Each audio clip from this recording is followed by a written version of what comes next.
2 mass shootings in the last 10 days, a third just a little bit before in Gilroy. Yeah. We heard you talk in an earlier interview about red flag laws. The president is advocating for them now. Where do you stand on that?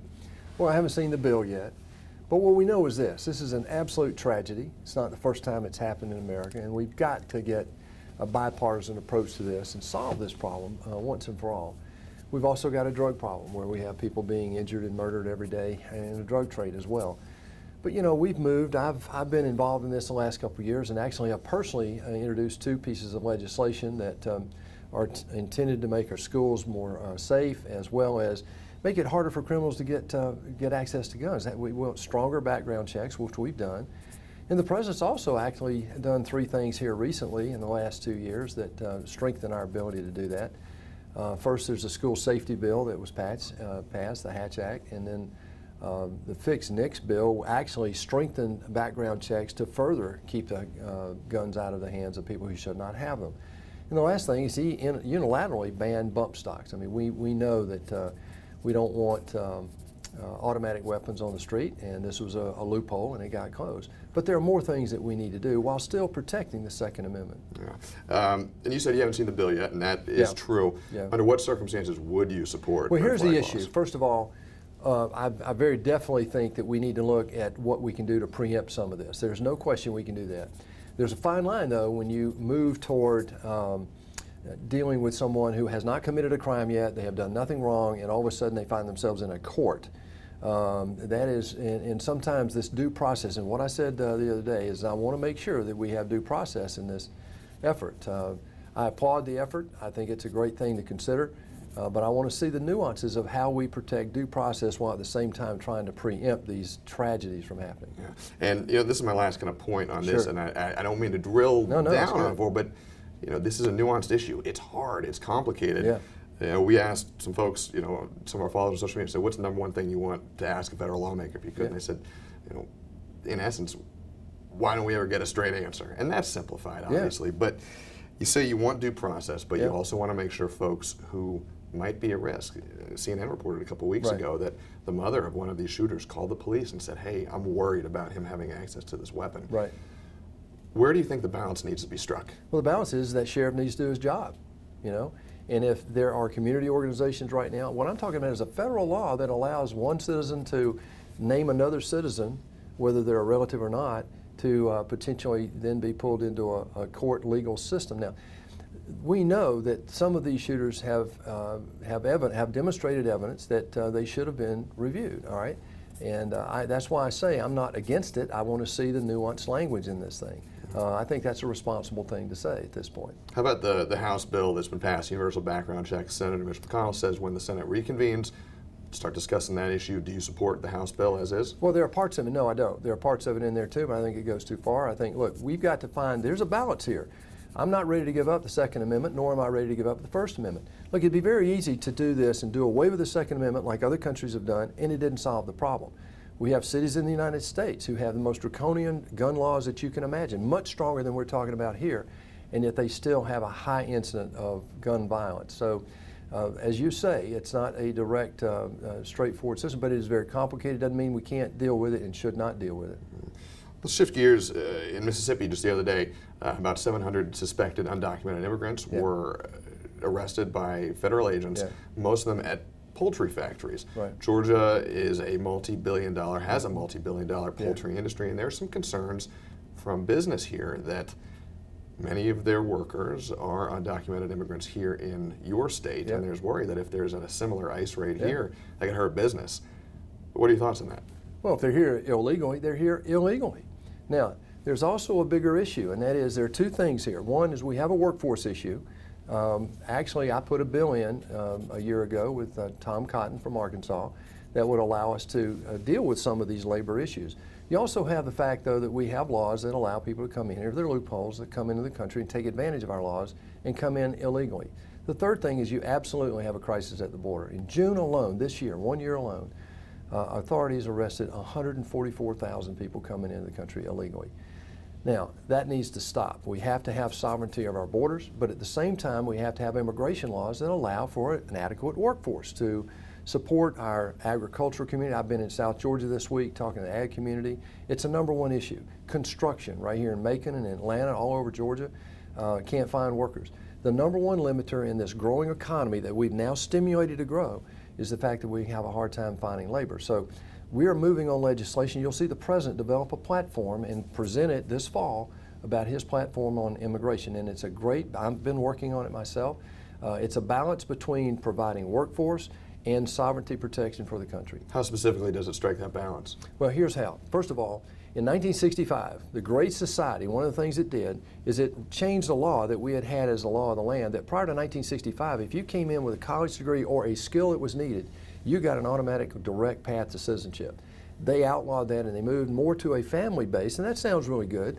The problem is that it expands it from just your immediate family to grandfathers and aunts and uncles and cousins and nieces and so forth. So today, of 1.1 million legal immigration green card, citizenship green cards we give out a year, 1.1 million, more than anybody else in the world, 800,000 of those come in not to work. They're just extended family members. Only 70,000 come in for work. We want to change that more to a merit-based system like Canada and Australia have had for 30 years. Mm-hmm. And you know, you're a family man, I know that. When you see the images of families split up, like we said, this is a nuanced problem, it's a big challenge. Is there a better way to tackle it though? And maybe there's not, but is there a better way to handle the familial situation? You pointed to the family issue, but now they're here. Well, they're here, but you got to stop that, first of all, by closing the loophole, #1, and dealing with how they got here in the first place. You tell me these people have enough money to come from Guatemala all the way through Mexico to get here on their own. They do not. I've been to the border. I've gone out on patrols at night. I've seen the people in the detention centers. About a third of the people who come in, the individual comes in with a child, about a third of them, when DNA tested, are not related to the child. Now that's a problem. It also tells you that this is a bigger situation. It's driven by the cartels. It's a huge business for the cartels in Mexico. And until we deal with that, and the loopholes in the law, we're going to continue to have this problem. Now here's the problem. Both sides have at different times in the past, Democrat and Republican, have said we have a crisis at the border. Today, for some reason, the Democrats are saying, oh, this is a manufactured crisis. I'm here to tell you, having seen it firsthand, it is not manufactured, and the ways to do it are to keep these people from coming illegally to start with, change the law so that once they get here, they're not treated the way they are, and then in the meantime, we've got to take care of these children. That's the #1 priority. I believe that when you get into this, the human trafficking of these children is the #1 violation of human dignity that we see going on with this illegal immigration system. So about 2 specific points, so we'll move to Robins, but you brought them up. You say the children are a huge part of this issue, and then locking down the border. Specifically, what needs to be done to make the border less porous, and specifically what's needed to be done to take care of the kids who are already here? That's a great question. 2 great points. Thank you.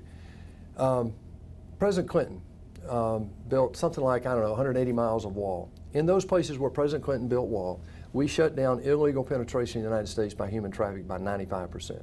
President Obama built 135 miles of wall. In the same thing, in those places where that wall was built, illegal immigration declined 95%. We know what works. What's not been fixed yet are the loopholes where someone comes in with a child asking for asylum. 80% of the time that is not justified, but in the meantime they're turned loose into the American population because they have an accompanied child. And that's the problem that we have. In the meantime though, they're in our detention center until they're released, and then we have to find a way to get them back into a court situation so we can adjudicate their system. We need more immigration judges. You hear a lot about just the backup in this court system. We're doing that. There are 500 judges, I think, underway right now. That's part of the humanitarian aid that we just passed. And by the way, that was held up again. I mean, the people who are trying to get beds for these kids are the Republicans. That's President Trump trying to do that right now. And that bill, and I know personally, was held up for several months this year that would have provided more money for that. So there's a little bit of hypocrisy going on right now, and both sides have said it's a crisis at different times over the past decade. Let's take a step closer to home. Robins Air Force Base, 12 and 1200, or 1212 rather, shift the timeline there. But 1212, we heard General Kubinick not too long ago say is on track for success. Where's that right now? Oh, he just completed it. He did it in 10 months, actually. General Kubinick is one of the best generals I've ever met. I mean, he really is. He was a squadron commander at the Air Force Academy. I mean, this guy has a great background, done a fantastic job here. They even extended his stay at Robins, thank goodness. And he's done a fabulous job, but it heightens the importance of the labor issue you mentioned earlier. And this goes to our trade schools, it goes to our high schools, vocational schools, and even colleges, so that we get a diversified trained workforce. Look, at Robins Air Force Base, we're very blessed in Middle Georgia to have it. I mean, it's been named by the Air Force and the military to be the new headquarters for the Advanced Battle Management System. This is huge. It's the home of the JSTARS capability. Well, that JSTARS capability is those planes are 50, 60 years old. And so what we've done now is move to the next generation of fulfilling that need. We have the Army Cyber Warfare Center of Excellence right here in Augusta. The NSA has one of their 3 major global headquarters right here in Augusta. So those all now combine together. Robins Air Force Base is growing as a depot. They're now moving across services to do depot maintenance for the Navy, for example. And General Communic deserves a ton of credit for focusing on this labor capability. Talking about ABMS, what does the future look like for Robins? Specifically talk to folks who've been working on the JSTARS program for many years and see this coming, and they worry that while the transition might be great for some folks who want new jobs in a new sector, will there be jobs for them? Well, the reality is this. These planes and this capability is a threatened capability, and here's why. JSTARS can deal in a non-air denied space, in other words, where people don't deny us access.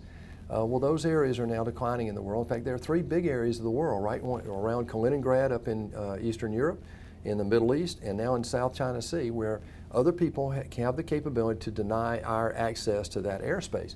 That's a major problem, and yet we still need to have eyes there. So what the Air Force has done is said, look, we're developing a new technology.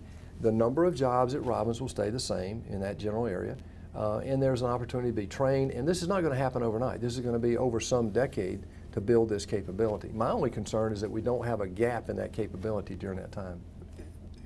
Straight answer, though, is anyone going to lose their jobs because of this transition? Well, let me answer the question another way. There'll be thousands of jobs created by this as well, and some of the people that will lose jobs will be natural attrition and retirement and so forth. But we have a capability that's a dying capability. What would you have us do? Keep those people employed in a dying capability that does not protect America? On the other hand, you'll ask me, what about the $22 trillion of debt? How do we get there? By keeping dying capabilities past their useful life. And that's what we have here. So we have done everything we can to protect those jobs, but we're also building a capability in Middle Georgia to grow Robins even past what it has the capability to do now. So this is a much more comprehensive issue than what that individual capability. When you add advanced battle management system, you're talking about all services, you're talking about space capability, you're talking about cyber capability. And so this is not just a unilateral capability we're talking about. It's a huge step. And Robins, let me reiterate, Robins is going to be the worldwide headquarters for the Advanced Battle Management System. Robins is doing great things out there. I want to talk about another public service sector. We just got up, actually I was up with the Post Council up in Atlanta. I talked to the Deputy Executive Director of Post, which accredits and tracks every law enforcement officer in the state. He said, we not only have a statewide, but there's a national, nationwide law enforcement officer shortage, not just in the number of folks in departments, but now applicants as well. And it's hit its real peak the last 5 years. I talked to a chief in Byron who said, I mean, I'm scared for the future. He said, if we don't get more coming in soon, we're not going to have enough officers on the streets. It sounds like you're aware of this. Oh, yeah. Is the federal government doing anything about this? Are you doing anything about this? Yeah. I met with Sheriff Cohen Talton in Houston County yesterday. We talked about this. He's a childhood friend of mine. He's been there 47 years. Actually, he's the Sheriff of the Year this year in the state of Georgia, second time in his career. And he's concerned about it, I am too. I'm concerned about a shortage of nurses, doctors, teachers, law enforcement people, military people.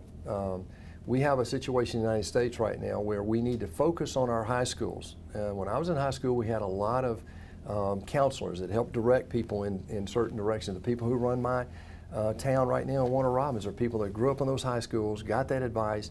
Some went to college, some stayed and went to a vocational school, some developed their own little business and developed into controlling that part of my world down here. The second thing is I think we need to focus on educating our young people about the benefits of public service. You know, I had a business career, and now I'm in public service, and I can tell you it's very fulfilling, very rewarding, and very challenging. So at a federal level, we always want the feds to come up with a solution. Well, I can tell you since 1965, we tried that in a lot of areas, and most of them have failed. You know, the U.S. Postal Service, Freddie Mac, Fannie Mae, the VA, I mean, our Department of Education, I mean, I don't think that's the necessary solution. However, I think this is a comprehensive problem, and it's going to take from our high schools all the way to you know, the people in the state who are hiring this to develop the recruiting mechanism to keep us at the level that we need to be. But to be clear, you don't think it's a federal legislative issue at this point? Not at this point. I don't see anything keeping the local people from hiring, you know, the people they need. I mean, I don't see anything that's precluding anybody. This is a state issue with regard to state. Now, at the federal level, we have a volunteer military force. Now, that is a federal issue. You have to worry about compensation. You have to worry about retirement benefits, the veterans. All these things go into that. And again, I come back to the financial structure here. I mean, what's underpinning this whole thing is a financial system that is really broken. And that's one of the things that pulled me in here. And we're making progress on that. Under President Trump, we're growing the economy. And when you do that, you create 6 million new jobs. Some of those are in law enforcement. As communities grow, they create some of these jobs. So I'm proud to see that what we believe in is actually working. You talk about the economy. As this economy has been growing, there's been a lot of back and forth between China and the United States, to say the least. We talked about this a while ago, I think, but as the tariff war and the trade war heats up again, talking about currency manipulation, accusations of that, how are these tariffs going to affect Georgia farmers, and how are you going to protect them? Because there is some concern, especially as you go to the southern part of our state. Well, first of all, let me challenge the characterization. I hope it's not a war yet. You know, I think this is a needed conversation. I've lived in Asia. I've worked over there most of my career. I lived in Europe. I have a global perspective on this, probably more than most people in the Senate. And this was a necessary thing to do. We should have done it 30 years ago. And all President Trump is trying to do is say, hey, guys, we want a level playing field. If you can sell rice here in America, we should be able to sell rice over there. We can't sell our poultry right now in the United States over there. The duty is too onerous. I mean, India today has a 37% tariff on pecans. We're growing a lot of pecans now in this state. India doesn't even grow pecans. They're not trying to protect an industry. They just have a 37% duty. The tariff conversations with China are going to cause pain in both China and in the U.S. over time. There's no denying that. But the long-term goal, and we talked to farmers last night down in Chula, right here, 2 hours south of here, about this. They're very concerned about it, as I am. But the long-term benefit is very important. Look, we want China to do 5 things. One is stop stealing our technology, stop forcing the transfer of technology, comply with the World Trade Organization, which they've never done since they joined in 2002, stop the cyber war, and give us equal access. We've had great progress on equal access. In fact, I think we're pretty much in agreement on that. It's the compliance issues on some of these other things is where the conversation has really gotten confused. I'm on the way over there, as a matter of fact. After I spend another 3 weeks in the state, over Labor Day, I'm going to go to Beijing. I've got high-level meetings over there personally to deal with this issue, to try to give a little more depth to the conversation and to help encourage the Chinese to negotiate in good faith. You mentioned the VA a little bit earlier about in your list of things that the federal government has taken control of and in your view has not worked. Do you think, am I mischaracterizing and saying you think that the VA has grown too large? I think it's mismanaged. It has been, and the historic fact is that if you look at the outcomes of it, it has been mismanaged, just like the Postal Service has, et cetera, et cetera. So I was at Dublin the other day, that big VA hospital, and the people are making great strides. Johnny Isaacson, my counterpart in the Senate from Georgia, is the chairman of that committee. In the last 2 years, they've made tremendous strides there. We spend over $200 billion a year just on the VA in mandatory expenses and discretionary, both in retirement and on the medical side. But we still have a ways to go. The Choice Act is a big step forward to where veterans now have a choice if they have trouble getting their benefits, and we're making great strides in helping people who have not had the access to the VA to get access to it. That was number one. And then the care itself is getting better. We still have a shortage, though, going back to what you alluded to earlier, of nurses and doctors and so forth. So we're out recruiting those heavily right now, too. Let me ask you a question we get sometimes about this issue. There's a lot of folks in Central Georgia who are veterans. You know that, especially off the base and otherwise, who use VA care for the rest of their lives. Some of them, as they get older, they go elsewhere. They go into the private sector and get private health care. Sometimes we hear the question, why not shrink the VA to the point where it just focuses on combat-related wounds and injuries, and instead of putting all the rest of the veterans into the VA system, why not just pay for their health care insurance and let them go and take it where they want in the private sector? Well, what do you say to that? If you look at choice, that's a step in that direction, actually, because the VA can't be in every little town. And so some of these people had to drive 40, 50, 60 miles to get there. And so the Choice Act gives them the ability to avoid that and actually go into the private medical system.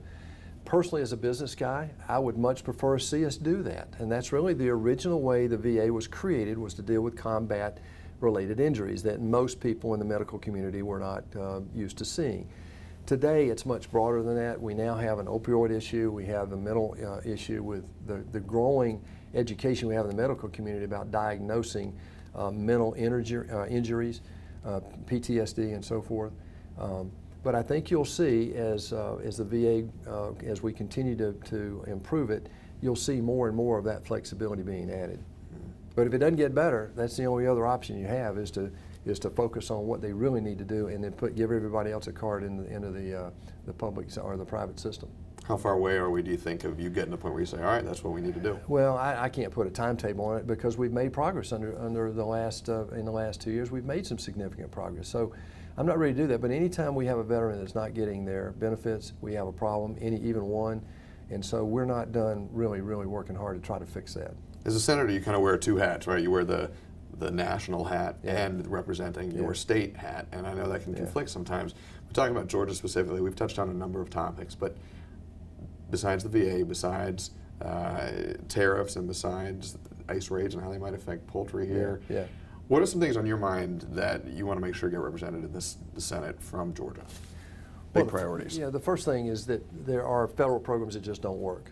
And I will tell you the biggest one right now is the budget process. It affects people in the state every day. They just don't know it. We have conditioned people in America to send our tax money to Washington.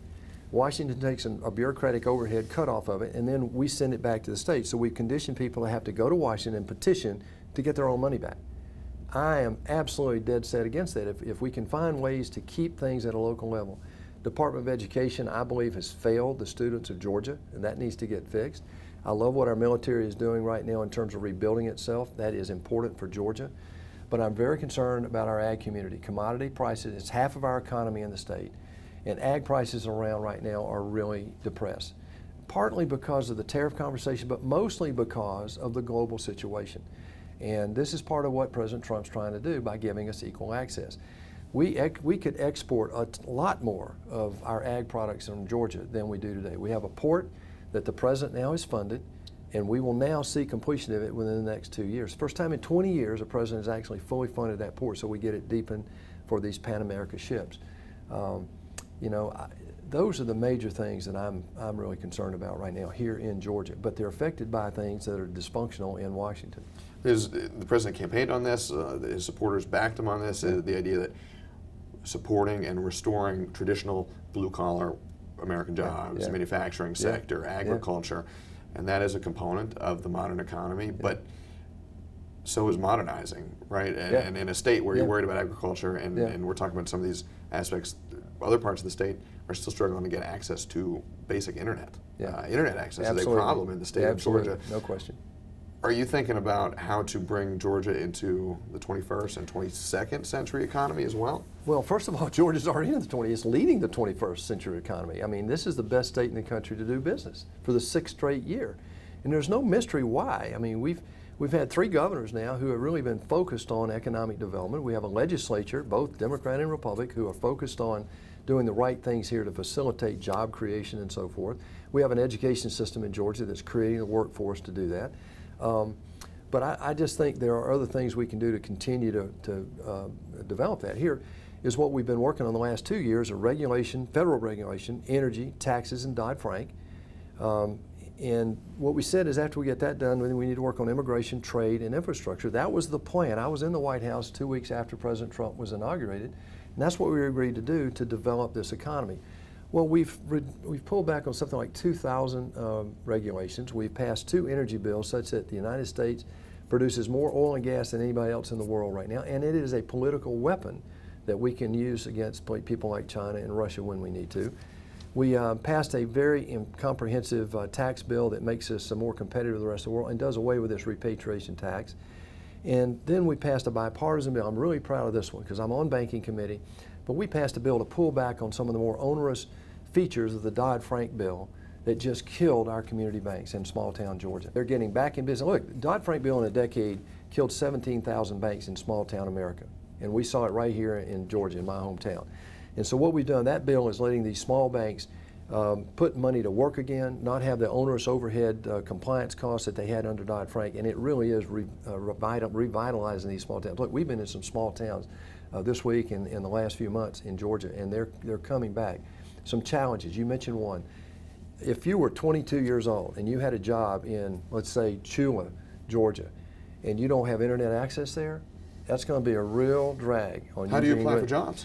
Well, how do you do anything? How do you shop? I mean, how do you get medical how do you decide where to go eat tonight? I mean, all the things we take for granted. Yeah. Even finding your headquarters here today, I mean, it's just so easy to do, right? Because we have internet access. So I think the issue is this. This is one where government does need to play a part because you can't get the suppliers of the internet access, the cable companies and the phone companies and so forth. The economics don't work in these areas. Now, in Georgia, this is how progressive Georgia is in terms of trying to move to solve the rural problem. Our DOT is looking at, in the avenues that we have on interstate highway, they're looking at camera systems that go up and down the highway to monitor traffic and accidents. Well, that's a cable system. Now, if you can do that, that takes a lot of the cost out of it in terms of getting it the last mile into the secondary cities. And so I'm hopeful that we're moving in that direction. If we have to have a federal program to do that, I'm willing to look at that because this is part of the development of America I'm concerned about.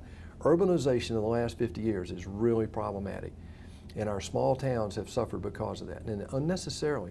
The lifestyle in a small town has certain benefits. I grew up in one, and I don't want to see that go by the wayside. You're talking about the port deepening that has now been, for the first time, federally funded. Our sister station in Atlanta did a special reported documentary just a few days, maybe a week ago, on climate change and its effects, reported effects on the coast. I want to ask you the question, do you believe climate change is a man-made threat? And if so, what do you think needs to be done about it? Well, look, the issue is it's very comprehensive, but here's the reality. In America, we produce 25% of the world's output, but less than 13% of its carbon footprint. Now, whether man has an impact on global warming or not, you have to look at those statistics and say, okay, if it does, then where's the issue? The issue is in the developing world. So are we going to ignore that? And that's one reason I had a problem with the Paris Accord, was that it wanted us to fund the rest of the world. Well, we've been doing that for 75 years. After the Marshall Plan, we rebuilt Europe and Asia. And even now, we supplement the world security investment by our own military investment. And all the President has done with NATO is to say, hey, you need to pay your fair share. In the midst of all that, the developing world needs to do what we've already been doing here the last 30 years, alternative fuels. We clean our stacks up. We've moved to natural gas from coal in many ways. So there are things that we can do. We've got alternative fuel. But the thing that we can't do in the meantime, this Green New Deal that's being proposed right now, is not the solution. It's a $9 trillion cost. And oh, by the way, the fuel that they're talking about, you can't produce electricity without base load. And base load, the only way to do it right now is nuclear, water, and either coal or gas. To be clear, though, you mentioned the developing world. Yeah. They are developing, they're using a lot of energy, and it's man-made energy. Just as an individual person, do you believe what many scientists say, that climate change is, if not entirely man-created, then man-made fossil fuels are contributing to it? Nobody really knows that. There are scientists on both sides of that accord. I'm an engineer, and I've looked at the history of the cycles of temperature changing and so forth, and we're certainly in one of those cycles right now. But I haven't seen hard evidence on that one side or the other. And so what we're trying to do is take the safe way through here. I support Senator Whitehouse has a bill to protect the seas. I'm on that bill. So there are things that we're doing. They're just common sense things. Clean up the plastic around the planet. Let's take care of where we are. But I grew up on a farm, and I got to tell you, nobody takes care of the air and the water and the land like a farmer, because they're going to transfer it to their next generation. We've been through an industrial cycle in America, just like we are in the rest of the world. And so, I think there are plenty of things that we're doing as a government right now to take the safe route here. While you're having that debate, let's continue to do the things that we know are just common sense.